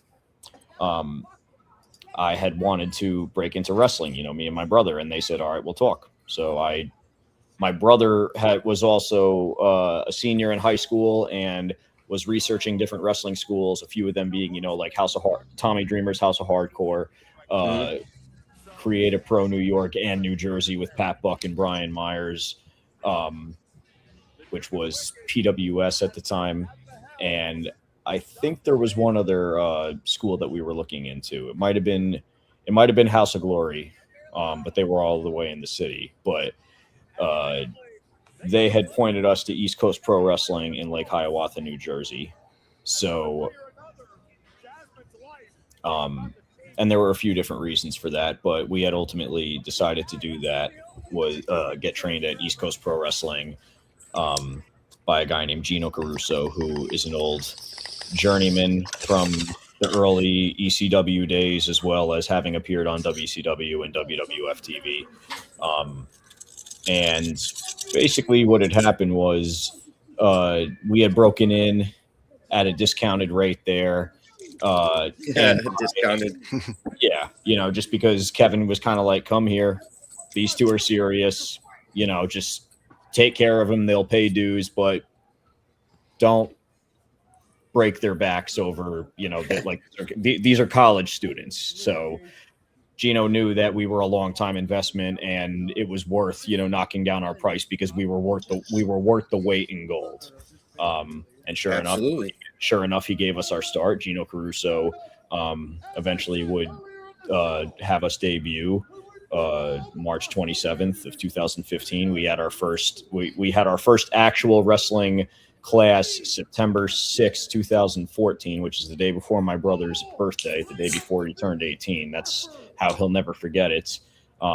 Kevin had actually showed us a little bit of the basics behind, you know, like how to lock up, how to bump, you know, and stuff, like, you know, the old school way. So to make a long story short, you know, it wasn't long before we were school hopping, and we were school hopping everywhere. You know, by October, we were already training another local gym just to get some more ring time.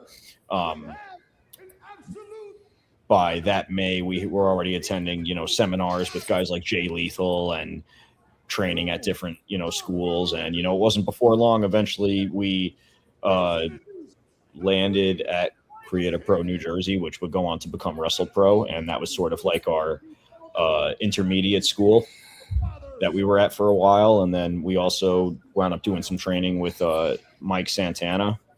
You know, he's the one who taught us, you know, that New York Lucha strong style. This was probably at the height of him doing the LAX gimmick right before he joined AEW. So, you know, the TNA run. And then, you know, during the pandemic, we had also, when there was no wrestling going on, we had also taken up. What'd you guys do then? Well, I was going to say we had taken up training at Team Adams at that time, just as a way to just, you know, keep the rust off. And, you know, it actually wound up really paying off at the time because while we weren't taking shows, we were retraining ourselves how to have the match. So now at our school, this Pro Wrestling Star Academy, you know, one thing we really are trying to stress, guys, is how to have the match. And, you know, the match that you have is not the match that you're going to have with everybody, but I would say that's kind of like what we were taught there, was how to have the match. You know, That's dope. Yeah. One thing I want to know is what's it like working with Russo? Russo's awesome, man. You know, being a New Yorker, he understands us. We understand him. I know how to talk to Russo. I know how to have a conversation with Russo. And yeah, I've been a long time fan, that's for sure. New book, here's shout out to Vince Russo right there. Yeah, I mean, listen, people are going to say what they want about Russo, and the way I look at it, I try and give everybody a clean slate when I first meet them. You know, Russo's been nothing but cool to me. He's been nothing but transparent to me. So, you know, I got no problems with Russo. Russo's cool. That's awesome. Yeah, we love Russo. We dropped Vince Russo's The Chosen Strain. That's just a couple days. So, like, we love that, man. The Chosen Strain is now available. Make sure you guys. And the Backseat Boyz will be in Wave 2.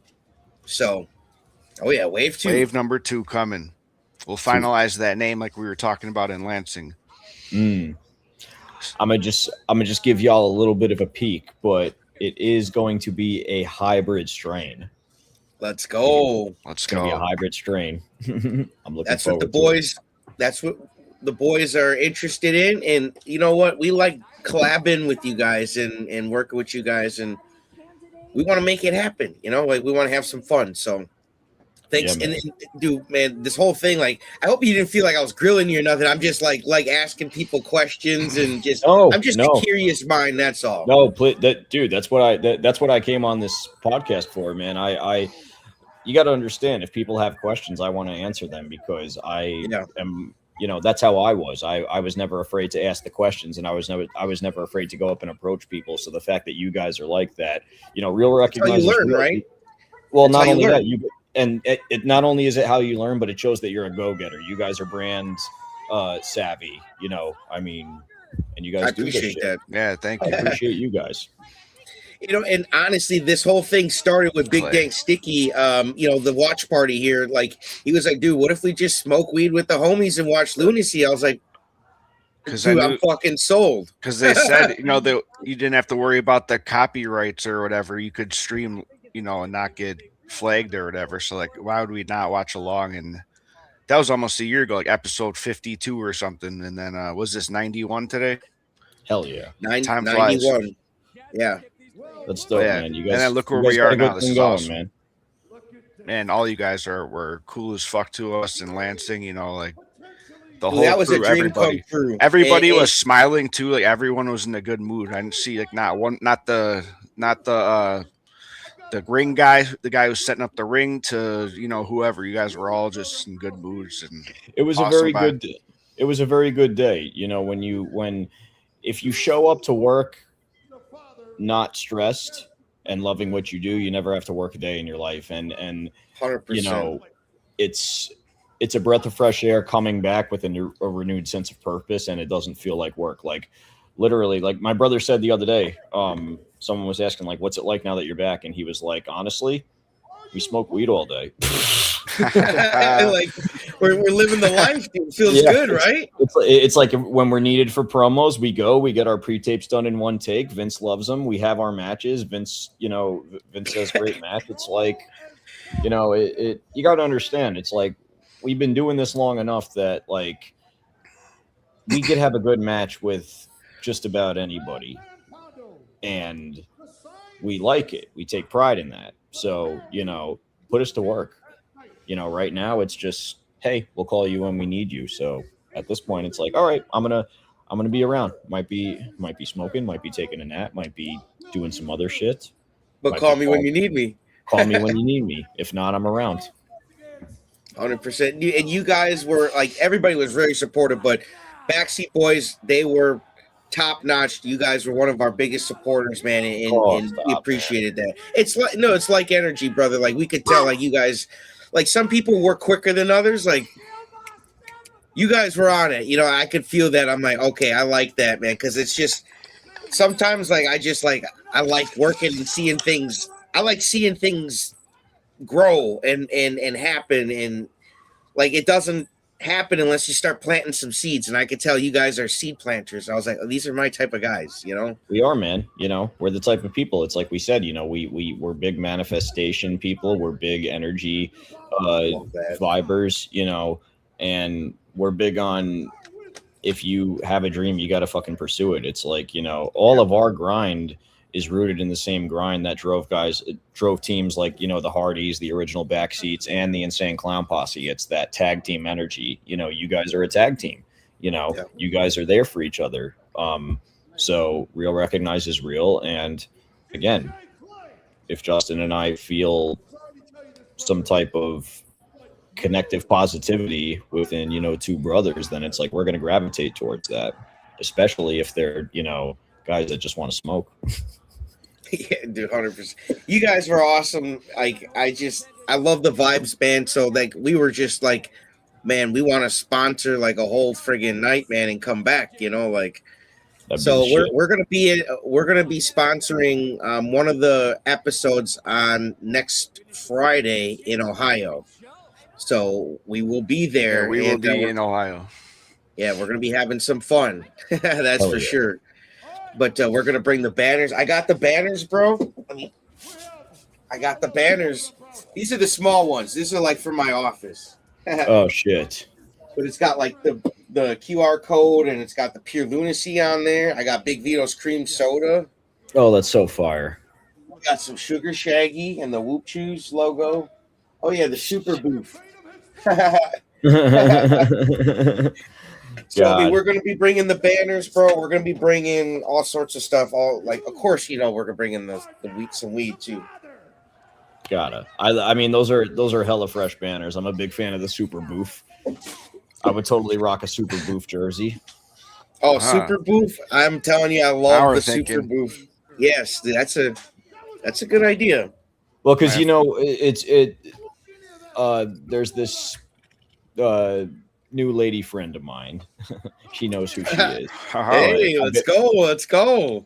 But I've been putting her on to ICP lately, and Super Balls got stuck in my head, so I sent it to her because I was humming it one day, and now she'll be humming it one day. You know what I mean? Next time I pulled up in the house, there was a fridge full of Faygo. Let's go. That's what I'm saying. Right. I ain't gonna blow the spot up, but what's up? Have you ever had any of the Faygo dogs? I have had the Faygo dogs. I like the Faygo dogs. The Faygo dogs are good. But I'll be honest, it's funny. I actually had some hot dogs on 4th of July. And yeah. I don't know what it was. I had like the red pop Faygo with a bunch of Jello shots and some liquor, and I woke up with like just the ill like bubble guts, and I just yeah. Let it fly. Yeah, so I think I need to take a glizzy break personally. Oh, I'm telling you, we were Shaggy's all about, you know, Shaggy is all about all the glizzies. He loves his bar S's. He loves his bar S's. Really? Yes. Yeah. What did you say? You said yours was Nathan's, right? I'll go Nathan's. Shaggy would want to fight me over that, but yeah, I was the Schweiger. It was like this brand here, there's this stupid ass store by me called Piggly Wiggly, and it's like grocery store. And they got these hot dogs called Schweiger. They're like, it's like a brand, and I'm like, they're so fucking good. So I'm just saying, if you like hot dogs, try those. Like, they're not like the cheap, are you nasty ones. Are you a bar S guy, or what hot dog team are you on? I'll be honest. I'll be honest. If I'm gonna have a Frank, I'm gonna go to Five Guys, and I'm gonna split it down the middle like some butt cheeks, or I'm gonna have a camp out, and we're gonna have the mini pigs in the blankets. Give me a whole pack. I haven't had a fucking pig in a blanket in so long. Damn. Pig in a blankets are like they're my weakness. Just like I'll we learn something every day on this show. Yeah, that's awesome. I love it. Do you use the little Pillsbury crescent rolls? You know, sometimes I'll do that, but actually, you know what works is you get the whatchamacallit, you get the Tell me. can of the freaking of the dough, and you just dice up a bunch of it and you just roll it on like that. Oh, damn. Okay. Or you just ghetto it and you roast them up and you just bite them raw, and you eat them like Hades and Hercules. Oh my god. Who's the dad? Who's the dad? I don't know. Oh man. Well, speaking of butthole COVID, I definitely think that you guys will understand this. Huh?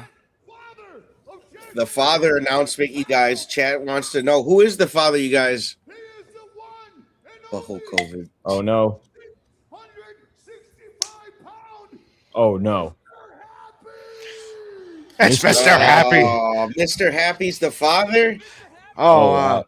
How did that even oh my god. Look at this fucking guy. Holy You're gonna need a few Happy Meals for this kid that's coming.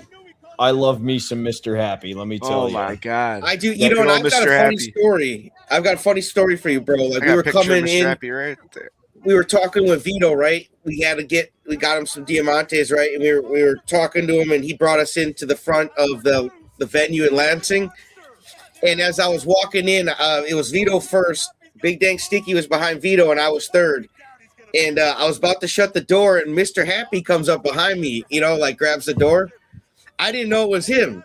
And I was just like, hey, man, I turned around and stopped. I was like, you allowed to be in here? Well, obviously, because he was just walking in the building, like, I thought he was some giant guy just following ran us up on me trying to get in. And then he was like, yeah, man. He's like, I'm Mr. Happy. I was like, oh my, I'm so fucking sorry. It was hilarious. What up, Mr. Happy? I didn't want to be the guy who let somebody random that in, was fun. like when Vito opened the door, I was like, oh man, you're gonna get me in trouble with Vito. And he's like, no, it's Mr. Happy. I was like, bro, I'm so fucking sorry. I mean, it's kind of hard to miss a guy like Mr. Happy. Oh yeah, he came out of nowhere. He snuck in too. He tiptoed right in there. Right in there. I actually got one of those bears that his daughter made. Oh my god. I'm a big fan of Mr. Happy, though, I will say. And the fact that Mr. Happy is the father is just I can only imagine like what's going to happen when you get someone like Mr. Happy and someone like Jasmine, like that's coupled up. I can't imagine the new power couple. I can't imagine the DNA and the genetic makeup of that offspring. Oh my god. He says it's a baby deer or baby bear. Baby bear. I'm sure it is. He's talking about the bear in his hand. I get it. I thought we were referring to what Jasmine was going to give birth to. Yeah, it could be, yeah. But yeah, what is that going to look like? Oh shit. Veda Scott is not impressed nor enthused. Yeah, she's like, holy shit, what did Mr. Happy just do? We're going to be bringing plenty of bud for you. It's going to be awesome, man. I'm looking forward to next Friday. It's going to be here before you even know it, man. Like, oh man, it goes fast. It definitely does, man. Definitely does. Just looking for my. Yeah, I was just watching the screen. I was like, oh shit, fucking chopped off that cream soda over here. I need some more, man. I want some more. Yeah, so we were. Oh man, maybe even a. So when we were talking in Lansing, we were talking about the rave. You remember the rave in Milwaukee? The Eagles Ballroom. Yes. So it's cool. We saw you probably Lunacy. I don't know, when was that? Like one of the first couple Lunacies in that building, and yep. It was just dope seeing you there. Was that when Ouija came in and DDT'd Kerry? I think it was the one after that, if I'm not mistaken, because you guys did a bunch of them. So, or could have been. You guys been to the rave a couple times for sure. I think we've wrestled in the rave twice. I think the first time we wrestled there, it was when we teamed with Tony against the Southern Six. Okay, yeah, that's what it was then. Yeah, okay, I remember that. Yeah, and we've seen you twice at the rave, so then we caught you both times. It was that was our first time there. That was the time that Ouija came in. Then there was literally the last match I had right before the match I got hurt. It was us against Luigi and Mosh. Oh, yeah, good old Mosh Pit Mike. Yup. I haven't seen him on TV for a minute. What's up with that guy? I miss Mosh Pit Mike, man. The last time I saw him was in Vegas. I miss that dude. I remember we met him at he was running the meet and greet, so we had to chase him down, and we finally found him in like the basement of the rave, and then I think that was that same day. But yeah, good times. Trying to find that guy. He's a good dude. Him and Cocaine were there when I got hurt in the hospital. So, you know, that's awesome. I will forever be grateful for the two of them for that. You know, they some real ones for that one. That's awesome. Dude, like, it means a lot, man, when you're down and out and people don't cross you off the list. Like, yeah, I had my own shit, man. I had a stomach infection for about 11 years, man. Felt like shit. So I know about feeling down, brother. You know what I'm saying? Like, it's, but when people don't cross you off the list, man, it feels nice. You know who the real ones are, you know, and it's priceless. For sure. No, it definitely is. You know, you definitely see who the real ones are. You definitely see who is there for you. You know, I just, you know, it feels good to be back, man. You know, you deserve to be back, man. See, there's a lot back. See, boom, that was the shit that they just showed. Lot lizards. I'm gonna have to watch that back. Yeah, definitely. Yeah, we tell everybody to like watch us on.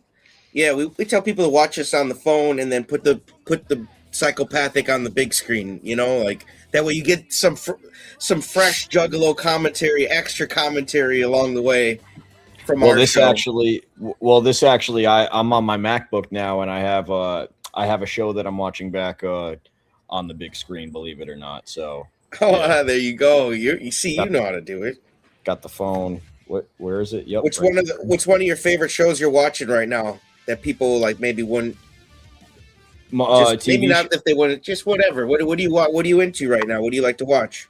I mean, I as far as like stuff that's like live, like right now, nothing really. I mean, I love cartoons, so I'm waiting for the new season of Beavis and Butthead to actually be able to stream. You're talking to this guy right here. Dude. Oh, yeah. I'm a Beavis and Butthead fanatic. I love King of the Hill. I love Family Guy. I love the Boondocks. Excuse me. Apologies. What else do I like?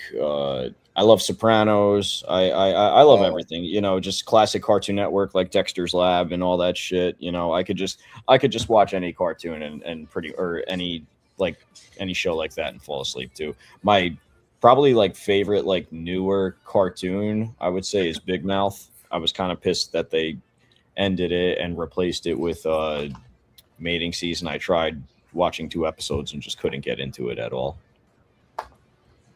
You ever watch Rick and Morty? I do. I like it. I don't love it. That's one of those things that like I remember when it first popped off, I felt like the fandom kind of like killed the hype for the show for me. And like I remember when Pickle Rick happened in real time and I just saw how cooked the fan base was, I was kind of just like, eh. And then I found out all the shit about the creator and I was like, eh. Yeah, I got you.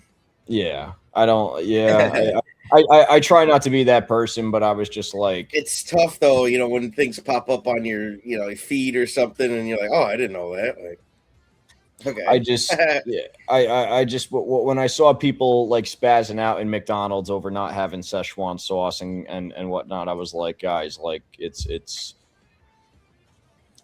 you are choosing to be this stupid. I hope you realize that. Exactly. I was watching Dog Whisper all day before JCW Lunacy, like all day. Have you ever met the Ultimo Dragon? I believe so, yes. That's awesome. I remember playing as him in Revenge all the time back in the day. Ultimo Dragon worked for Pro Wrestling Unplugged, wrestled Trent Acid back in 2006. True story. If you guys are interested, I could find the match for it right here, and I'll link you guys. Yeah, text it to me. Yeah, text it in there. Or yeah, we love Blast from the Past. Blast from the Past. This has got to be on the JCW soundtrack. Yeah, we need that. Need the Duke to put out the soundtrack. Yeah, for real. So there it is. If you guys are interested in that, let's go. Dope. Get in there, chat. Yeah, everyone get in there. I don't know. Do they have Beavis and Butthead trading cards? I don't know. I know they had Playboy ones, man. I got some fresh Playboy, old Playboy cards. I haven't seen Beavis and Butthead cards, though. That's a good idea. We might have to make That would be fresh. That would be fucking fresh, dude. I mean, if Ninja Turtles got them, why not Beavis and Butthead? It's Vito's favorite guy, Joel. Yes, we were just talking about the Blazing Wings challenge.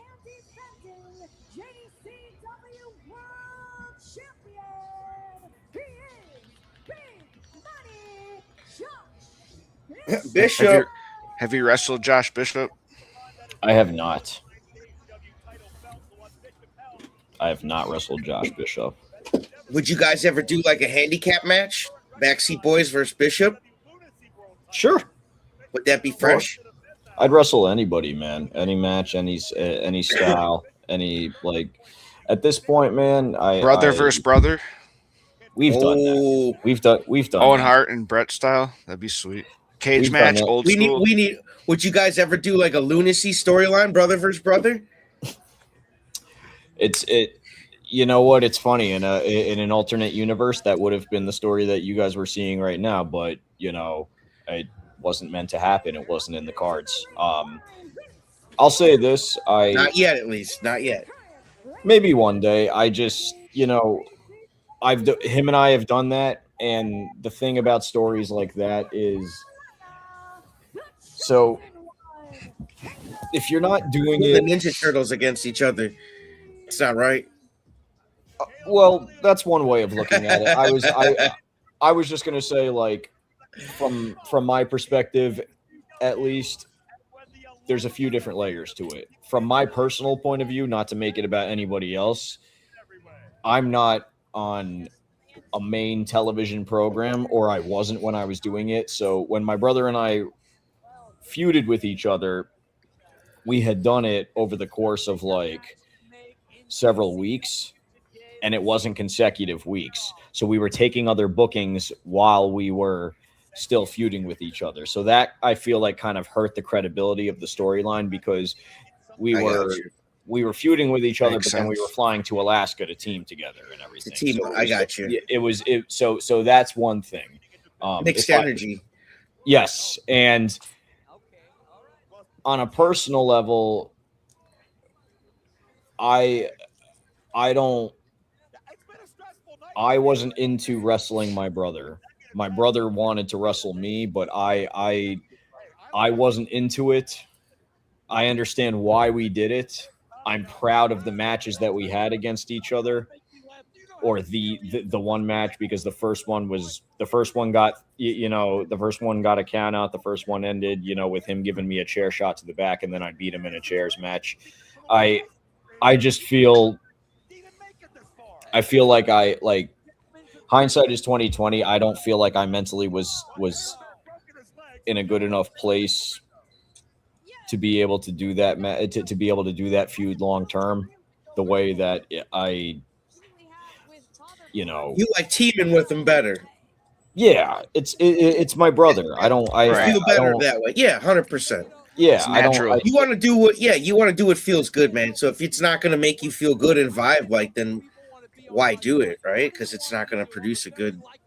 Well, so if I just, you're asking me to mix family with business, and I get it. That's what we do. I get it that we have to objectively take personal feelings out of it. But at the end of the day, it's like, you know,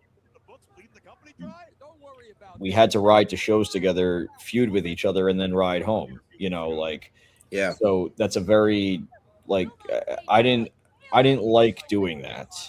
I think that the match and the payoff wound up being good, but I didn't enjoy that. And yeah, I don't think that I would like to do it right now because I feel like him and I are so good as a tag team that I don't want right now.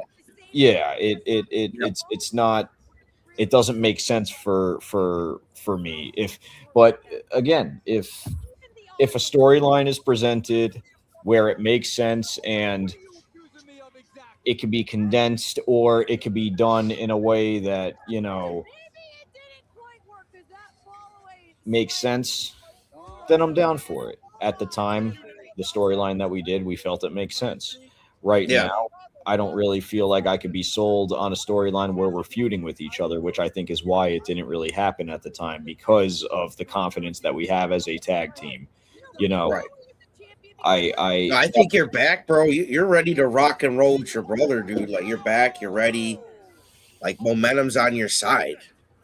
Yeah, I appreciate that. You know, I would like that to be the case, but I also know that, you know, the business is not about me. It's not about him. It's not about anyone in particular. It's about the business. And, you know, sometimes you got to do what makes sense for the business.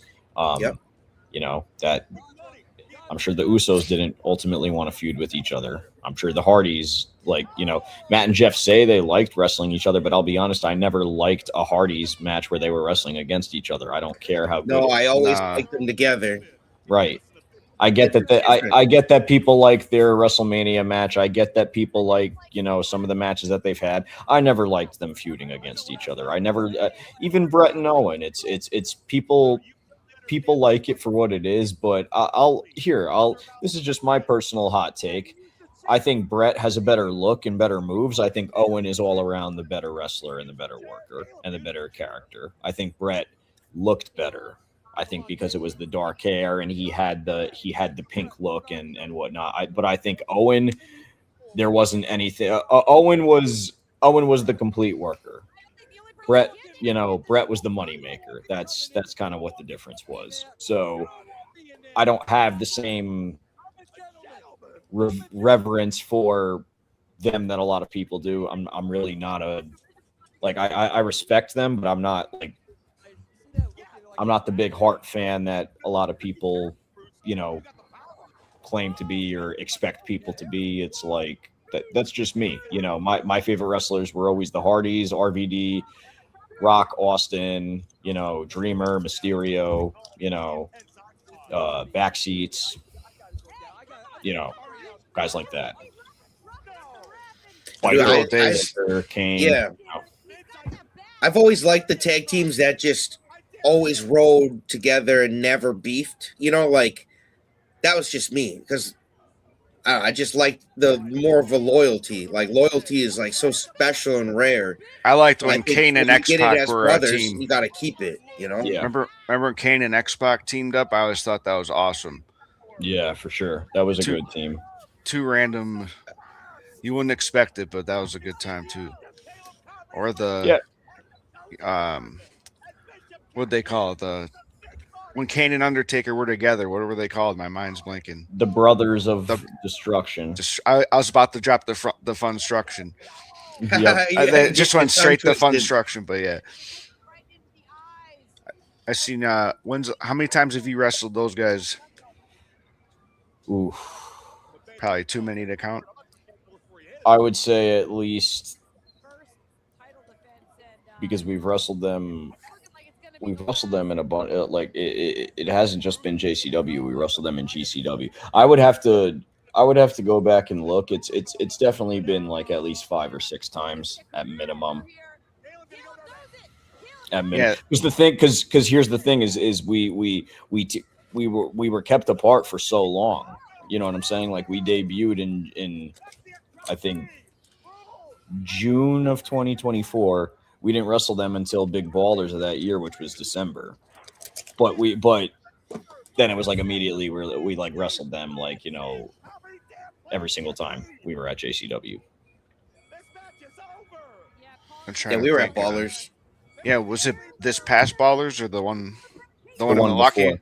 Okay. No, it was the one in Columbus. Okay. Oh, okay. Wow, time flies. Yeah, no, it definitely does. It definitely does. This Cruel guy makes his own seasoning on the weekends. Oh, hell yeah. And I got some Cruel seasoning. I thought that was fresh. I was like, dude, I never would have thought this big dude is making seasonings on the weekend. Well, our July block for SPO is called Cruel Summer, but it's spelled like the Bananarama song from the 80s. The Bananarama song? Oh, okay. Dude, what's just like Cruel's doing the seasoning on the weekends? What's like something fun that you do on the weekends that people wouldn't think the Backseat Boys do? Or at least half of the Backseat Boys. So like me personally? Yeah, what's something you do like that maybe people don't know? They're like, oh, that's a hobby. Because I didn't think Cruel was making seasonings on the weekend, and you guys can pick it up too. Cruel seasonings, it's awesome. Let's see. I love collecting. Like I love comics and action figures and stuff. I love art. I love music. I would say that I love one thing I've been dying to get into forever is voiceover acting. You know, I love doing voiceover work and voice imitations and stuff. So that's something that I definitely want to get into in the future. Dude, that's fresh. Yeah. Dude, man, we appreciate you kicking it with us, man. Like, this has been awesome, at least for me, man, as a JCW fan and, you know, as a homie, man, you know, like, this has been awesome. This has been awesome too, man. This has been phenomenal. Yeah, I really have enjoyed getting to kick it and getting to know you guys over the past hour and such, and watching JCW, man. I'm very happy to be reminded of how deep the Juggalo homie family runs, and you two are definitely the homies and family. So I just want to thank you for the support. Yeah, appreciate you. Know, that's in the blood too. You know, like I said, that's in the blood. Fuck yeah. Man, and we'll be there next week too. The other half too. We'll be there. The other half on here. We'll be there in Columbus. I assume you'll be there. Yep. I got to finalize a few things, but as of now, I believe so. I'm going to follow up in about a day or so just to confirm. But if not, then definitely we're going to kick it at the Gathering. Fuck yeah! Can't wait. All right. I know we're sponsoring the show at the Gathering as well, so right on. Keep your eyes peeled for those banners, everybody. Hell yeah. Anything you want to plug real quick before you go? Give you a shot, brother. Real quick, I just want to plug the Backseat Boys. Check us out on all social media at the Backseat Boys. We're on Facebook, Instagram, X, YouTube. You can find me on all social media, Tommy Grayson 94. You can find JP at JP Grayson 1. Follow Pro Wrestling Unplugged and SPO Wrestling on all social media platforms. SPO and Pro Wrestling Unplugged, they could all be found on YouTube, Facebook, X, Instagram. And furthermore, make sure you keep track of the Dank Carnival. These are the homies right here. And of course, stay tuned every Thursday for JCW Lunacy and Friday for SPO Wrestling, all on YouTube. Bro, even the voice, dude, you could do like one of those movie announcer too. Like, that shit's dope, bro. Like, step aside, your voice step like aside, that? Mac Davis. Step aside, Mac Davis. That's all he said. Step aside, Mac. We love Mac too, but yes, yeah. Like, we heard he had a good time with the Dank Carnival products, which is pretty funny. We'll talk to you later about that. Hell yeah. But hell yeah. You guys, we're going to rock on the way out. Thank you. And hopefully next time we get the other half on here as well. And hopefully you guys want to come back, right? I mean, always. You know, at least you. Always, right? Man. Yeah, Tommy, you're the fucking man. Appreciate you, brother. Appreciate you guys, man. We'll chop it up soon. Backseat Boys for life, you guys. We're Danksters, what the fuck are danksters? All right? You're supposed to be gangsters, not danksters, but this is Juggalo Nation. Of course you're a bunch of assholes, alright? I can't stand you. Hickory dickory dock. You guys are a bunch of jerk-off. Now wipe that shit off your faces, sit there and have a cream soda, put a fire extinguisher on all that weed joints you're smoking, you bunch of danksters, and go jerk yourselves off around a campfire. You don't fucking understand. We're here to protect the fucking investment. This isn't some fucking supermarket carnival, you fucking jerk off, alright? And if people don't like the way we fucking do business, tough shit, because we're gonna fucking break some bones. You understand? Vito, listen. I've been telling you this. You're out of control. The way you're doing things is not the way we do shit here at JCW. Unfortunately, this is the way I do business.